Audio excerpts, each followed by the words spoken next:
It's Stevivor's Friendly Fire Show, episode 222 for Thursday. I don't know which number, the 20-something of November, I think. Or maybe we're into December. It doesn't matter at this point. Who cares? I am one of your co hosts, Steve Wright. Joining me is Ben Salter. This is pre recorded because I'm going to Indonesia. This is clearly where I always am, not Indonesia. So it's also the holiday season, so get ready for some filler content, but good filler content. It's not filler content, Steve. This is the same gold we always deliver, and there's no point pretending that we don't occasionally record an episode in advance. You are going to Indonesia, and that's super fun. And that's what you should be doing. So we're just getting out some good material about stuff that we wanted to talk about, but didn't quite make it into previous episodes because we're strapped for time. Right. And we had a massive Pokemon marathon last episode. And we're not talking about that, but I guess sort of related but not. When we're recording this, it's Black Friday, and there are sales to be had. You don't have to even turn your head. They'll just slap you in the face. So I don't know if you've gotten anything. I have been playing today Sonic Frontiers because it was 30% off. And I'm like, I don't think I'd buy it full price, but I'd buy it for 30% off. I'm thoroughly enjoying it. Oh, really? I'm thoroughly enjoying 80% of it. There's some really bad pain points, but otherwise it's actually quite fun. Like, surprisingly fun. I mean, 3D Sonic is one of my guilty pleasures. I actually mostly enjoy it. Like, even though I get that it's kind of bad and it's nowhere near as good as the 2D games, but I still enjoy playing them. So yeah, I'm keen to play it. The only reason I didn't buy it at 30% off is because it's been out for a month, if that, and it's already down to like $50. So it's definitely going to be like $25 in another 2 months. Guaranteed. Probably true. And you, as a Sonic fan, should get it at $25 or $50. If you have a backlog, there's no point getting it for $50 when you can get it for $25. So, yeah. It's my only purchase is on the desk, which is Gran Turismo 7 for $39, which I think is a good deal. And it's at the point where I like Gran Turismo as not really a big car guy. I did play it so much on PS2 that it's a novelty, nostalgic type of thing that I enjoy dipping back in. Not for $125. That was a bit much for me, but $39 I think is a good deal. And it's also promising that like these really expensive Sony games come down to a reasonable price within like 6 to 9 months. Like they don't. For a little while there, it seemed like they were going to just stay at that really high price point, but it kind of seems like if you wait, you can still get a good deal. Well, and I guess the thing to talk about is you have a disc copy, so I'm assuming you got it from Amazon at that reduced rate. I did, and even though they failed me on Pokemon and they just never shipped it, they shipped this. I ordered this yesterday and it arrived this morning on a Saturday. Like I don't know how they do that wizardry. So when they work well. I would just never pre-order a game that you actually want from Amazon.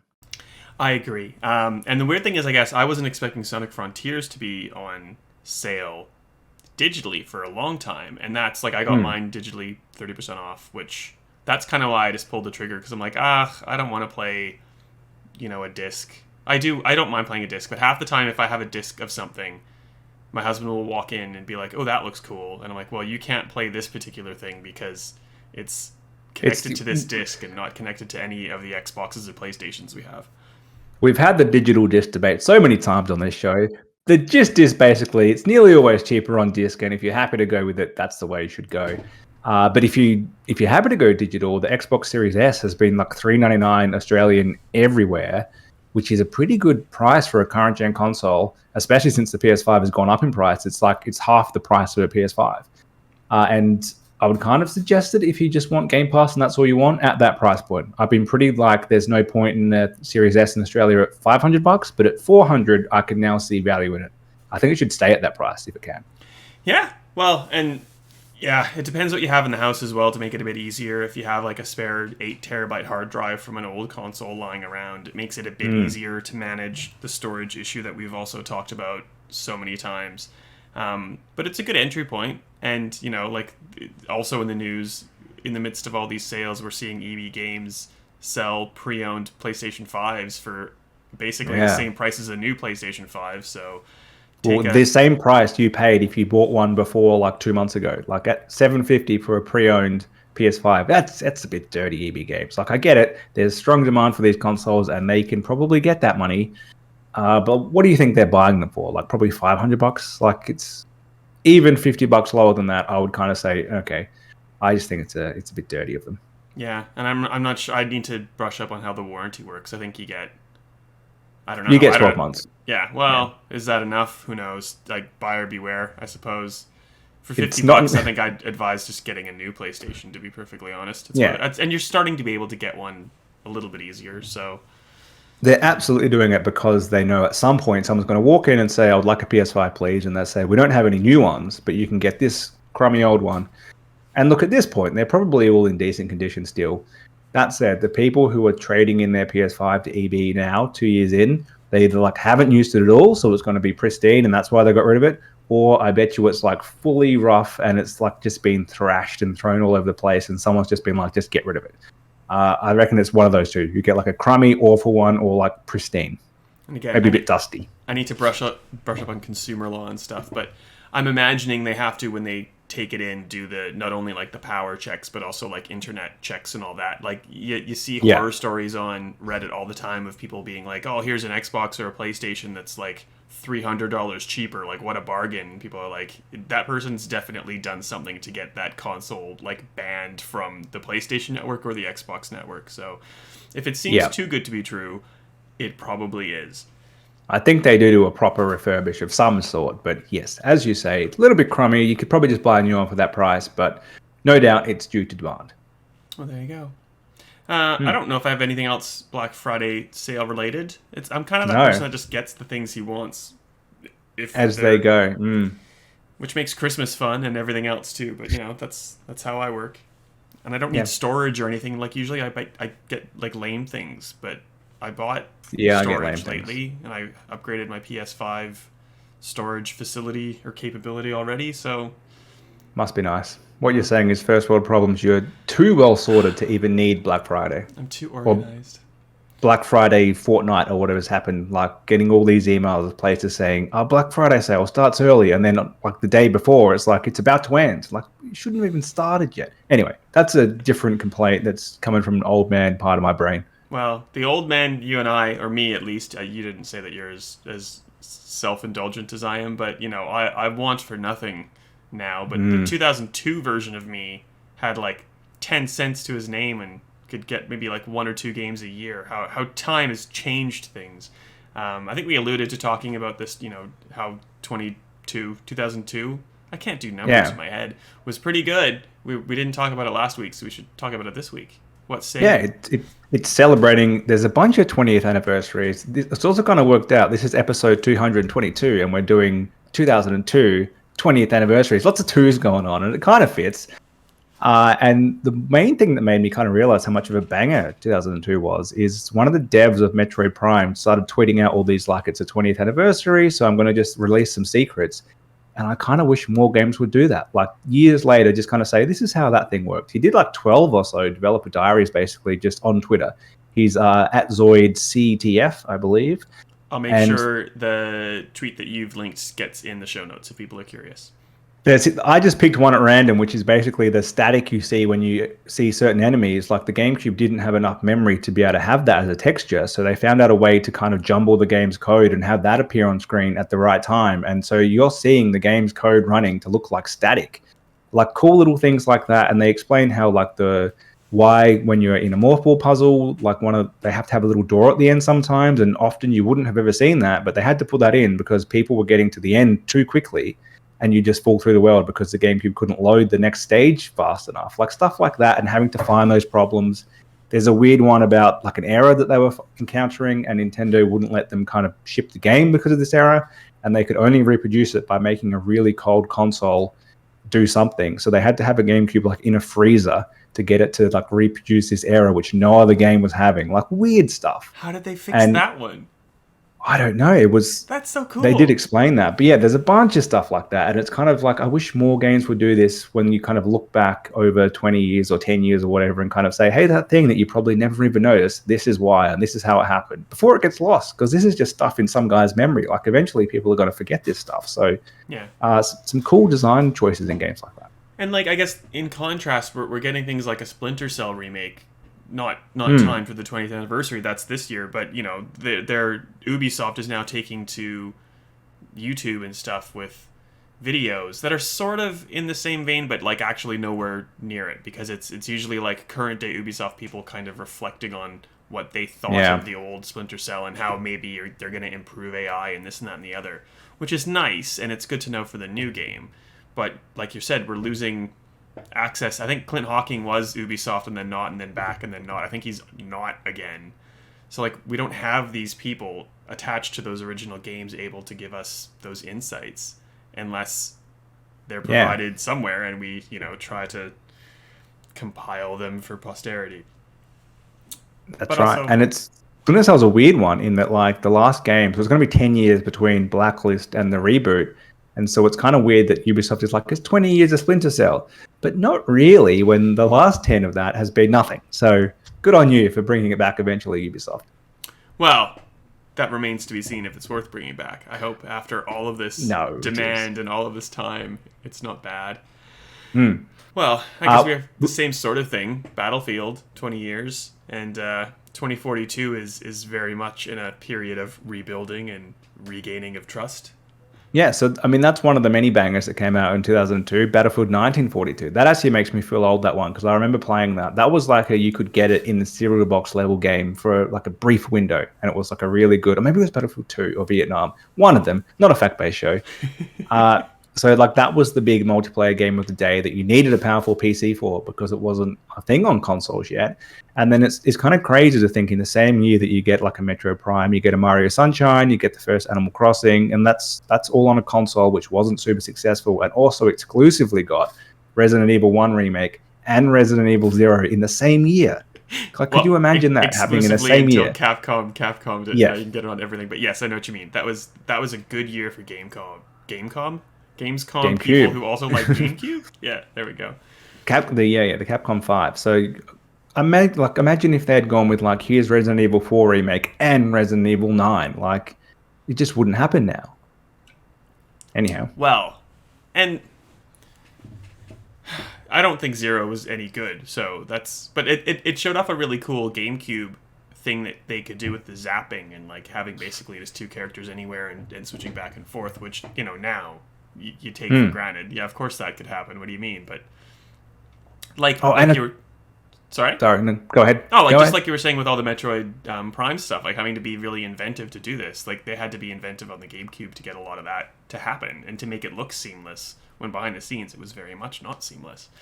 So that's cool. I think it was a big part of that generation was things looked so amazing because it was such a big jump from like the N64, PS1 to the PS2, Xbox, GameCube. Things look so much better and they ran so much better, but we're kind of only now finding out some little secrets and the hacks to actually get that to happen. And like the GameCube was way more powerful than the PS2 was. And I think the Xbox was a step up again.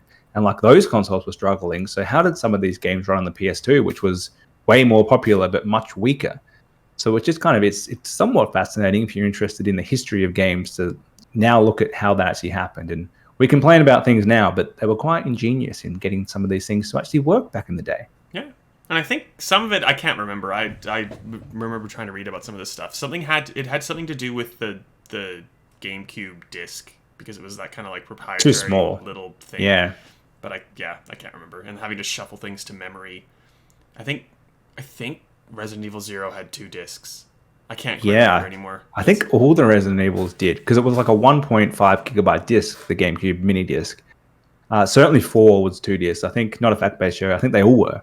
I think so. It was like, at some point you just hit the change disc now, which was a thing back then. And up until last gen, that was still a thing, but kind of weird now to think about that. Talking about not wanting to have a do disc, you have to change discs for the same game.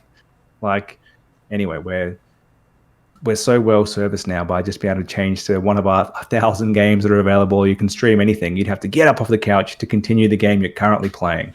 Used to be hard, Dave. Well, I don't know. Like, there's a ton of other games, like, just that maybe I'm not a huge fan of or didn't kind of grow up with, but, like, they're so formative for so other many people.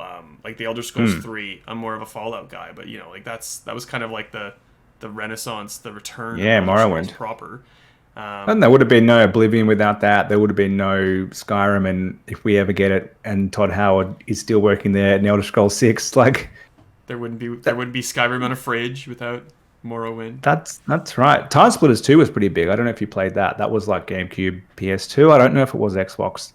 That was like post GoldenEye, kind of the next level. I remember playing that, a lot of split screen of that as like, this is the big jump. And I think it was mainly that it ran at like a decent frame rate instead of like 12 frames a second. So that was a big deal back in the day. You had that. You had like the first Ratchet and Clank is pretty notable coming out in 2002, so 20 years ago. And I think at the time it was kind of like you're trying to find your next Mario. Sony, like they hadn't really, having Crash gone cross-platform by then, they didn't really have that kind of family-friendly mascot. And I would say they somewhat achieved that now. Like I didn't feel that at the time, but it's a pretty big franchise now. Oh yeah, Kingdom Hearts, which I did play a ton of, and that was back when the story, well, it got convoluted near the end. But like, if you try to figure out what the story of Kingdom Hearts is as a franchise now, like that's there's a 2.7 remix Cake Walker 5/7. Yes, I don't understand the 1.8. That's the one that confused me. Like 1.5, I can kind of get, but anyway, I digress. The first Kingdom Hearts is really, really good. The second Kingdom Hearts is actually quite good as well. Kind of it goes off the rails. Like I still like the gameplay and stuff, and it's fun to see all the Disney characters within, but it gets a little too like Square Enix. Very Japanese. For me. Yes. Yeah. And of course, in 2002, we had Hitman 2 the first time. So we had Hitman 2 in 2018, but we had a different Hitman 2 in 2002, which is the first one I played. And the first time I was like, this is like a really cool game. You have different options. I hadn't really had that a lot in that, at least that kind of 3D sandbox-ish for the time style game where you could take this person out this way, or you could do this, or you could do that. And obviously they went totally different, and they opened it up and they took it full on next level 15 years later. But at the time, it was pretty amazing. And it still kind of annoys me there are two Hitman 2s. Like, I know everyone's doing that these days, but like, come on.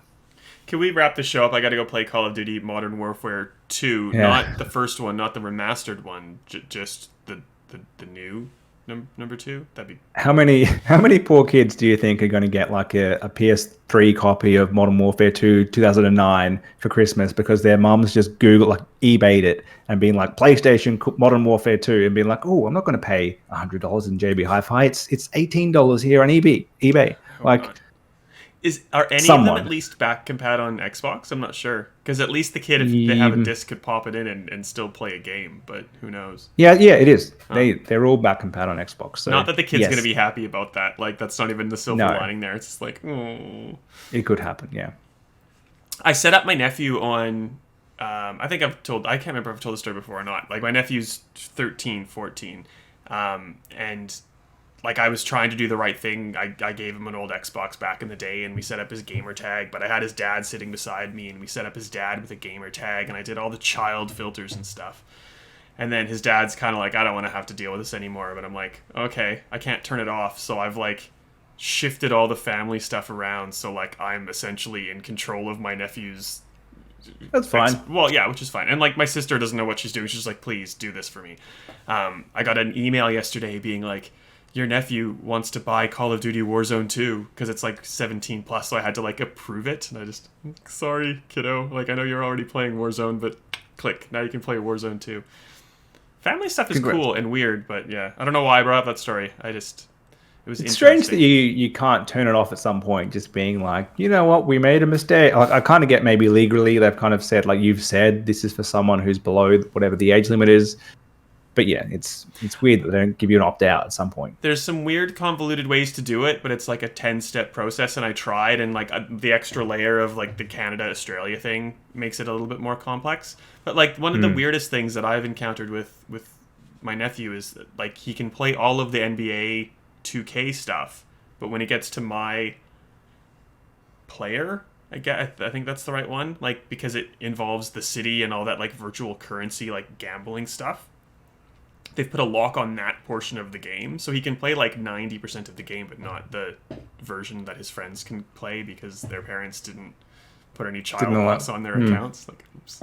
Oh boy, anyway, this is all minor. No one cares. This kid gets access to all these games you've given him, so he gets Game Pass for Christmas, and like that's his problem. And like 2002, me had, like I said, the 2 games a year that he could afford. Damn kids, they don't know how good they have it. That's right. We just had one of those games we just talked about for the whole year, basically. So totally different. I would play Resident Evil remake or 4 or any of them just over and over and over. And like for that 30 seconds of different ending, which was generally just like a picture of one of the characters with like a little bit of flavor text, but I would play the whole game through 8, 9, 10 hours just to get that like 30-second screen because then I was cool. I suppose that's the only thing that's been lost in this kind of Game Pass, PlayStation Plus, have your whole selection of games is you kind of lose that you need to replay the same game over and over because it's all you have that we had as kids. Like, so you'd find those little things that were different about a different ending, or you'd explore and find the hidden areas, or you'd actually do the side quests of things. I'm sure kids do still just kind of love one game and play it forever, but you're not forced to anymore. Well, and if we're kind of done with this topic and want to move on to the second one, maybe that's a good segue because I don't know if a lot of games encourage that kind of stuff anymore because instead it's more tied behind some sort of monetization system. And that is, I guess, what a little bit of controversy was revolving around this week as the Callisto Protocol, just ahead of its launch on the 2nd of December, I believe, announced details of its season pass. There's like 3 major content drops as part of it. 3. One of them is just like a skin pack. There's 2 game bundles. One's like a horde mode. One is a higher difficulty and permadeath.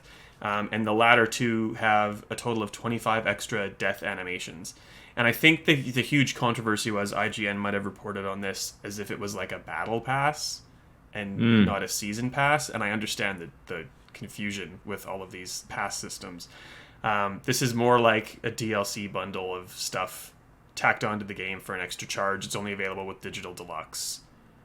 What do you think about all the stuff that's happened? And we can talk about it, specifics later.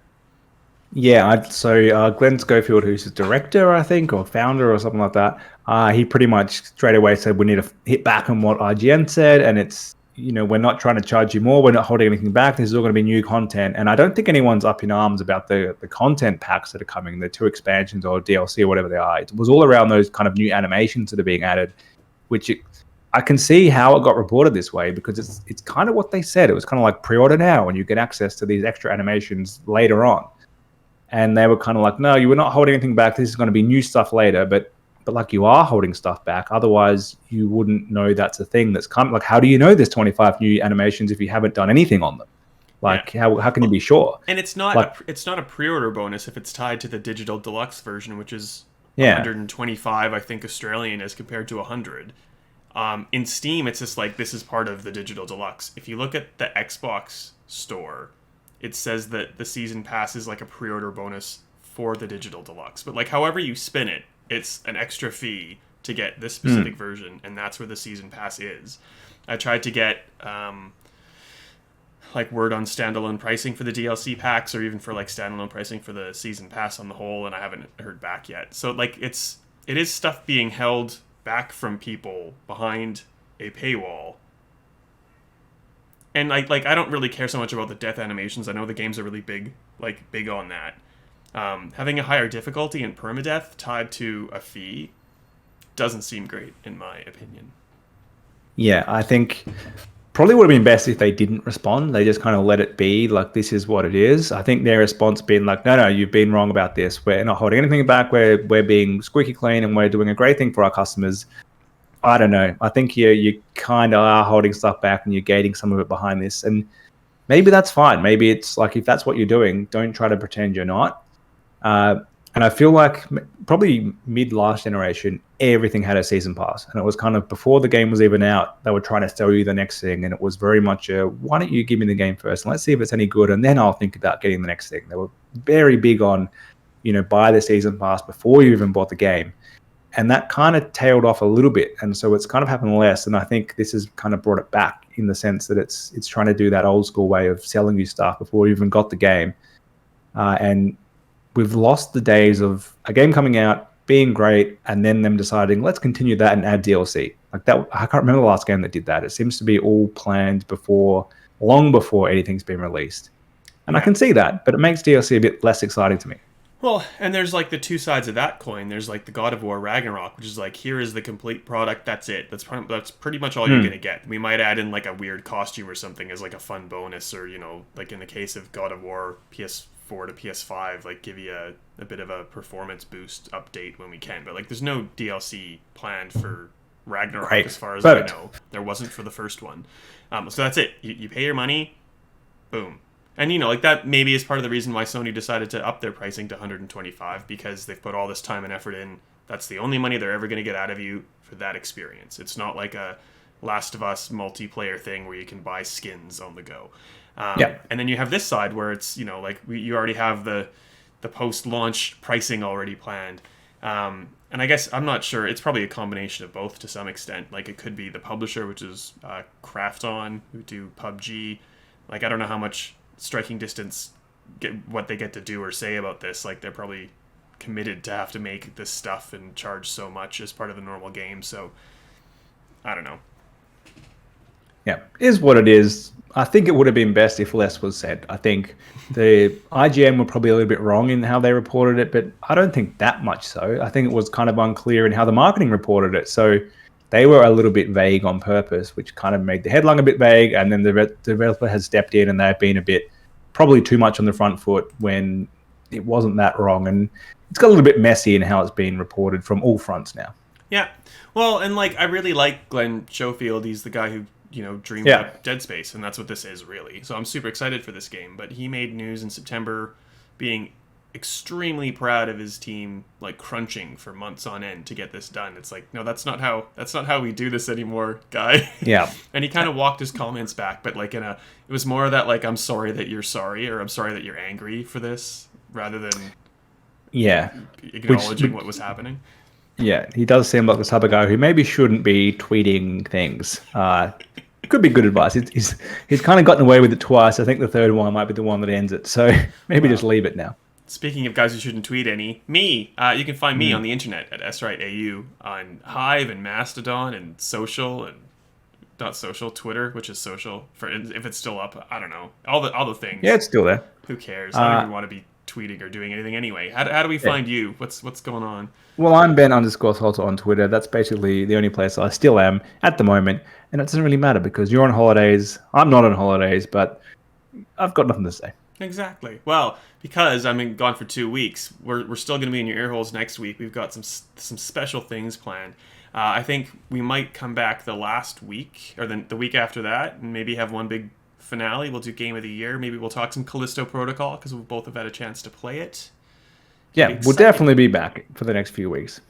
Sometimes well, not live. It's never live. What am I talking about? We'll see We'll you be later. there. We'll see you then. Bye.